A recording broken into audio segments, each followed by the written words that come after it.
Good morning, everybody. Welcome to another episode of No Rocket Ships, and my guest, the fantastic, fabulous identikit Ian Jindal. Good morning, sir. Good morning. Thank you, as always, to Patchworks for supporting us in our endeavours to rid the world of boring conversations on podcasts. And let's try not to make this boring, Mr. Jindal, shall we? God, no pressure. Okay. Right. Three questions, I suppose. You and I didn't meet for many, many years. We spent a long time I don't know, possibly peeking at each other over a competitive landscape. But we've both been in eComm marketing as a supplier Since we were young. since we were young, and now we're not. I suppose the first question I wanted to ask you is, what's changed? 15 years ago or so, I suppose, when we first got into this eComm lark, a lot of tech didn't work, but it was quite exciting. We both worked for almost everybody in the market over the years. We've just been talking about mutual clients. What's changed in terms of the way that marketing is done in the eComm and digital world or the tech world? I think the biggest change is, well, there are two things. Firstly, there's the wonderful joy of doing something new and radical. When you feel you're the first, you can make mistakes. You have the breeze of progress over your chubby cheeks as you scythe your way through orthodoxies. And I think that was very much part of the first phases of digital marketing in particular. It was a chance, for the youngsters to say, look, stand back, Grandpa. We've got this. There were new methods, new people talking to new customers in new channels, new terrain. Goodness me, I mean, I'm getting a bead of sweat on my brow just thinking about how exciting that was. And I think over time, the three letters of ROI, KPIs started coming into the conversation. So now, if you walk into a major retailer or brand and you go into the digital marketing team, that sort of, we bestride the world cockiness and fun has gone. And people are back in their spreadsheets or AI-powered dashboards, leveraging synergies. And I think what I would say is that the grand gestures have gone, from £10,000 gestures to 0.001 cent performance. So I think that's the first thing you've seen is a maturing. And then you see the fun coming back with these new experimental areas. So whether a decade ago it was social commerce, no one knew how to do that, so we had to laugh, we learnt, and now that's getting optimized up the wazoo as well. Hey, AI, that's a thing, let's do some AI marketing. What is it? No one knows. Great, fun times. That'll be optimized in no time as well. So I think there's a natural arc, but I would say that the last 20 years has seen marketing be connected to sales, performance, and customer profitability in a way it's never been before. And that's the big change. It's now not just the frilly stuff that, draws people to you. It is part of connected selling. Very true. And I think I have to apologise to you because I think possibly part of the obsession with ICP is our fault. We as a ABM agency working for whoever we worked for however many years, we were the guys that were forcing people down the road of going, don't spray and pray. If you've got 300 accounts, just go to them. And that's been good for some, but it's very difficult. But also, I also think that a certain amount of waste is a necessary lubricant for life. And so if everything is 100% performance, then the flip side of that is, mate, I don't need to hear from you every month/quarter. I'm not going to buy version 7.3.2 alpha release because functionally it's the same old stuff you sold me last year, which is the same old stuff you promised me 10 years ago but didn't work. So I think there's going to be a swing back from, well, actually this is more hope than fact, there'll be a swing back from this intense ABM approach, because if you're on the receiving end of ABM that says, hi Jamie, I'm interested in your 17.3k per month spend at a 72% probability to close the next quarter, it's like, bog off. Where you and I need you. I want to know what the other 364 days a year are going to be like. So I think this obsession over, ABM and ruthless targeting definitely works for a while when you're in a growth market and the conversions are there. I mean, look, we were going through with some AI vendors the other day, and I pulled out some of our magazine copies for the younger listener. That's made out of paper. It's like a web page, but held together with glue. And I looked at some of the marketing promises we were making then that were driven by, Bayesian algorithm. I've got my own patented Bayesian algorithm. I've got my own workflow. I said, if you just take all of the gumph out and look at the promise that there'll be better targeting, better ROI, lower work, higher integration, that's exactly what we promised before COVID, after COVID, and today. So I think within the marcoms and marketing IT sector, we're running out of runway for making the same promises using different tech, but for no increased ROI, when frankly the sector's got more things to worry about. So that was a rambling response. You poked me and I responded. I think there's going to be a swing back for a couple of reasons. Firstly, it's never been easier to buy marketing. You just switch it on. We were talking earlier on about a certain platform called Shopify. And I keep looking at the admin interface of that and the ability to flick a switch, enter a few credentials, and I'm delivering the next day like Amazon. Boosh, it's just done. I don't want a 2-year implementation. I'm impatient about it. Same with so many of the marketing capabilities. I think marketing capability is easy to turn on. The hard part is delivering the creative, the responses, the operations, and the vendor doesn't really help with that. So I think there's a disconnect there. Secondly, if your product is good, you don't need to mess around with sales as much. Like anybody selling £10 notes for a fiver has at least 100% conversion rate. So the challenge is a lot of the products being sold are functionally identical with marginal, if any, gain, but still they want you to buy it this quarter. And I think those factors of ease and indifference mean that you then start looking at saying, do I want to work with this guy for 2 years? Is this a company with values I can trust? We're going through change. Are they a change partner with us? And that's why I think the savvier people will balance ABM and this push for lead gen and conversion and your bottom of funnel magic. Fine, but we're not funnels. We're people. Have a relationship. Be there for the client. Deliver value. What's radical about that? No, I agree. And I think, obviously I've banged on about community for years now, and we both realise we're friends with all the same people, actually. We both got communities and we're all part of the same communities. Yeah, and we're a community as well. Yeah, exactly. Well, we're a community of two men. We'll fall out any minute. And I think that's the other thing, right? It's a very small world. And I think what, with 10,000 more vendors than there were 5 years ago and the same number of customers, and the customers now all know each other and they haven't really moved jobs for quite a long time for all sorts of reasons, Yeah.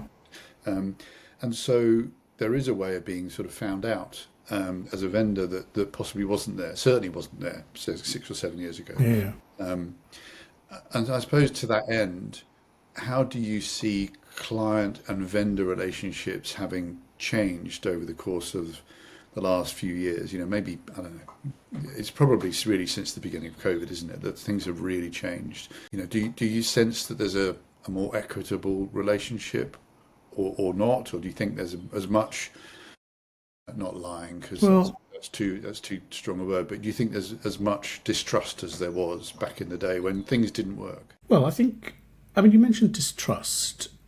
I think it's worth saying in passing that, this is a big industry with lots of people, and I'm not a particularly nice and lovely person, but the fact that, in 20 years at least in the industry, there are not people that I dislike, and I would find it very difficult to think of anybody that is utterly disreputable. We operate in a world of just nice, capable people, generally just trying to crack on with life. So I think that of itself is quite remarkable. And I think one of the reasons for that is the transparency you see. So performance is measurable.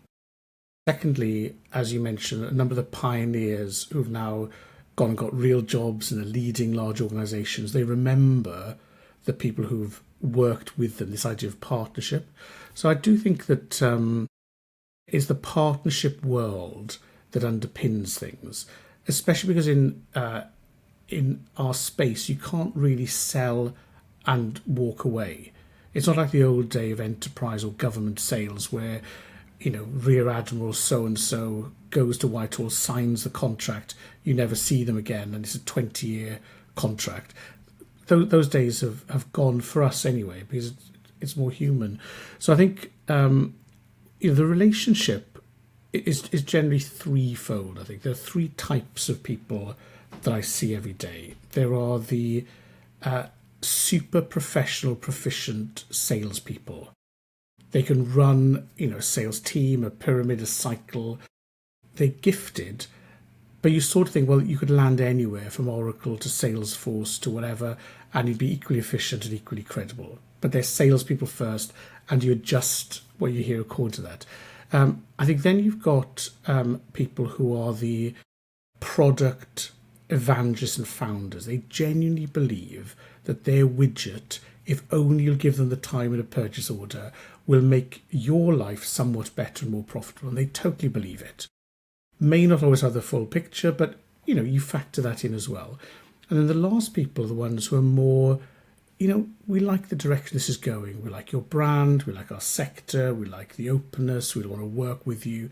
And those partnership people, where you feel they've got some skin in the game, you can talk to them about broader business issues, they see the context. Those are the ones like gold dust. And I think we've got quite a lot of them in the sector. It's interesting, isn't it? When we first started working in the event space, I realised that actually the best way of going to find a new client to sponsor an event or to get hired by were probably the partnership guys, the really good partnership guys, not the sort of maybe the older version of partnership where it was about golf and beer, but the sort of more modern partnership people who were really invested and understood the tech and understood the landscape and the ecosystem. They were always probably the best people to go to as a vendor to go and find out, should you really be working with this vendor or not? No, I agree. And I think, the ability to see recommendations. Again, 20 years ago, it was, oh, so-and-so's talking to so-and-so. I think I've heard that, or I saw them in a cafe. We'd better get in front of them so that people don't get an advantage. Again, now, everyone's got a track record. It's easier to assess people's contributions.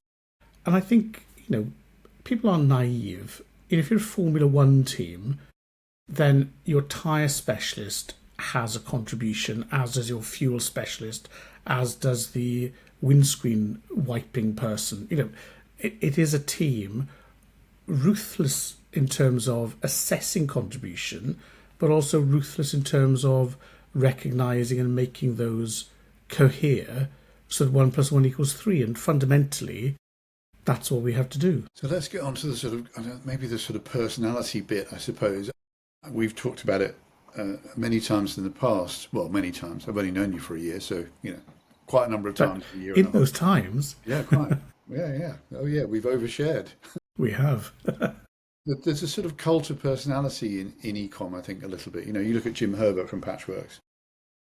I'm pretty sure that when I watched Patchworks' first partnership event, the whole of the audience was there because Jim was now the CEO. They came for Jim. And in the same way, my business has been the Jamie Hancock show for however many years, and I think probably yours has been the Ian Jindal show for a long time. Yeah, it has. I have spent some time feeling sort of slightly trapped by the business that I've built over the years, and have recently dismantled it as a result in order to not feel trapped. How do you square the circle of dealing with your own, the business being reliant upon you, and you being the versus the way that the team structures? Because you've got big ambitions in terms of events moving forward. You're not done yet. how do you square the circle of being the Ian Jindal show and not? Well, I mean, tempting though it is to say, of course, that does undervalue the contribution of other people. There's no captain without a ship, etc. And I think temperamentally, some people are, they're just who they are. I remember a teacher at school saying that your character is what you do when you think no one's looking. And I think there are just some people that, you don't have the brain power to have multiple sides. So I think that in some cases that makes you a psychopath. In other cases, it means you've got integrity. But I think what it just means is, having been a retailer, having been a publisher, having been on the sales side, connecting solutions with people who benefit from it, I just don't have the brain power or the ability to play three sides. You just have to be who you are. And I think, that other people we've mentioned are similar. So I think there's a point which says this is who we are and what we do and why it's interesting. But that does also limit you. So, I don't have the skills, for example, to run a large company. In fact, I'm not even sure what some of those people do every day. You meet them socially, you get on with them, think, oh yeah, you're a nice guy. I have no idea what you do or how you do it. So I wouldn't say it's always a good thing. You just find a path and largely stick to it. I think where that becomes interesting is, our business has scaled up and scaled down. So we built up quite a large events side, which was out of kilter with the media side. And we always pride ourselves on having the media, the research and the events, and to bring people together in real life. So we sold the events business back in 2016, I think, and then we just had media. We're thinking, well, this is a bit boring. Then COVID came along. It was like, oh, thank God we got media, because there is no events. Our research side has grown, our events is growing again. So I think there's always a level of dynamism there. But I think the challenge of thinking or deluding yourself that nothing has changed is a dangerous delusion to have. So even though we say still do media, it's not the business it was when someone would give you 100 grand to stick a rotating banner on top of a newsletter. Please bring those days back. Someone call me, I'll take advertising, I'll take sponsored newsletters. Those were high margin days. And of course we deserved it, but oh my God, as we talk about marketing just now, they're gone. People want to know literally, the pheromone profile of the person opening and how quickly they're going to send them money. So the media size has changed. So what's consistent? And I think, as we've said many times, good people want to meet other good people. Curious people want to have stimulus, and then data-focused, objective leaders want to have proof and case study. So bringing those together, whether it's at a dinner, in an informal one-to-one, using research or doing an event, it's a place where interested people are interested in meeting interesting people. And I think that's been the consistent factor, even as the mechanisms have changed. So I think that's probably a long apology for why I don't have a proper job. But it is about, that consistent connecting desire, a curiosity about what people who've got real jobs do all day. Yes, I wouldn't know what a real job looked like. I think I used to have one once, but I got sacked from it. So yeah, no, I've been sacked from a couple of proper jobs. Yeah. Just quickly talk about the events business before we close. So I find myself all the time when I speak to clients about events that we're going to run, designing agendas for conferences, etc. I find myself all the time saying, people arrive at an event with an open mind. They've got up, got dressed, left their house, come to your event because they want to learn. They haven't come to be sold to, they've come to learn. And the job of an events person, an event agenda, whatever you do, is to try and keep their mind as open as it can throughout the day and have them learn and leave having learned. The best events we've ever done, possibly the first Mac event, for example, was that. It felt exactly like that. Nothing the people were being sold to throughout the day, but it didn't feel like that. It felt like they were learning. How do you think about that? And talk, that's been my best ever way of explaining to a client why it has to be done my way. um, not sure I've always worked, but it generally works. People nod. What's your view on kind of the great event stuff that you've ever done? What's been the So I best? think, I mean, it does come down to people serendipity or discovery, depending on how literary you're feeling, and the stuff you could only get face to face that you couldn't have had summarized by AI. So, for example, if you go to an event where it's yet another media trained, legaled up PR thing dressed up as PowerPoint rubbish, it's like I've seen it before. Not only I can only see it on YouTube, but I can get Perplexity to summarize into 3 bullet points. I don't need to sit as one of 1,000 people on my phone doing my to-do list and admin while in the same room as you. It doesn't feature. So I think moving to things that are less scripted, maybe a little bit smaller, but just have an opportunity to hear something I haven't already heard, a perspective I haven't already come across, or a conjunction that I hadn't heard before. So, for example, we're moving away from keynotes and we're doing our not yet trademarked 3 notes. So, this is where you have 3 keynotes together and then they discuss, bringing perspectives you wouldn't necessarily have heard elsewhere. But then, if they don't stay to have a chat with an audience that they themselves rate and admire, in a context that allows you to learn and discover things, then you're not really adding anything to life. So I think those are things I would say is that, you go with, I think you're absolutely right, you go with an open mind, but I'm there saying, come on then, make it worth my while, entertain me, I'll give you the benefit of the doubt, and you have to make sure that there's the baseline of quality, relevant people with relevant experience saying relevant things now, the opportunity to chat, but also to learn and those serendipitous connections that, if I've already asked Perplexity, I don't need to go to the event. Whereas if I think, oh God, I must check that later, then it was worth going. Yes, we. Yeah, I mean, certainly, I feel like people have moved. You have to move away from the keynote panel, death by keynote thing. We certainly moved much more into the sort of workshop type model. Exactly. At the moment, people want to have a voice. They've been doing this so long that they need And to have. this is it, because again, you say, who's your audience? You're not presenting to a sixth form in a London school. Let me tell you ABC about this, and they write it down for their A level coursework. Everybody in our audiences, they know more than us. They know as much as the speakers, and they have a voice. So the question one is, why aren't they talking? So that's a non-stop job for us. But the second thing is, we want to hear from them and they want to hear from each other.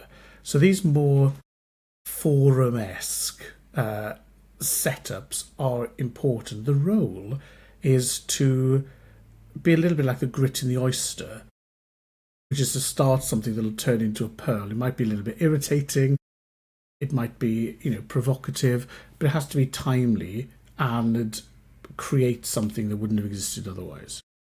And I think possibly the format is driven by the way that the market's matured. If I think back to the very best, standing ovation keynotes I've ever heard in eComm, they were from young people who were just starting a business. I remember a guy who was selling used North Face fleeces on Instagram at the very beginning of social. He overshared massively at an event we ran, was terribly nervous, but gave everybody literally a bullet But authentic. how to do it, right? And everybody loved him and gave him a standing ovation, but they didn't know how to do it, so it was fine. Yes. Now But everybody, also, if that had been presented by a corporate exec or a consultant saying, we've analysed 3 young people, we've extracted their blood, and this is the PowerPoint of how to do it, be like, yeah, great, but I'm still not going to do it. Whereas when you meet an authentic human who is sharing with you, you understand how you go from idea or commitment to action. You understand what made them do it. You can reflect on it yourself. So I think this authenticity, rather than this fake gloss of presentation, is absolutely important. But I think the other important thing is that there are different audiences. I mean, we are past our first flush of being radical young shaker-upperers. Eminence grise, maybe, might be the better phrase. So I think as well we see a separation in events. So the events we run now are not necessarily for first level managers or people just starting their jobs. They need more education, structured training, awareness to help them fill out their understanding. So as we get older and our events get more senior, we're responding, I think, to what the jaded, experienced people want in order to keep engaging them. I think we need to be relatively humble about that. The events we do have kind of aged, if you like, with our cohort. That's true. They all want an early night. Well, we now call it family-friendly programming. Yes. And this isn't a joke. So things like, last century, you'd sit through the presentations, you can go and get rat-arsed at a bar that someone else is paying for. Those days have gone. People have families, they want to commute, they don't want to be stuck in someone's armpit all the way back to Guildford. So, finding those core hours of programming that allow you to have family life, early night, without thinking, I'm missing out on the drunken boys club. That's a last century construct which is justly dumped in the bins. Family friendly, career friendly, but also, I don't know about you, but my brain's frying now. If you've asked someone to sit through 9 till 6, their brains are fried. Responding to the times. Indeed. Welcome to 9:28 in the morning. Ian's just about to go and have a little lie down to rejuvenate. My mid-morning nap. Thank you. Strategic snoozing. And Mr. Jindal, we are now 27 minutes in, so we've overrun. A joy as always. Chop something out. Lovely seeing you.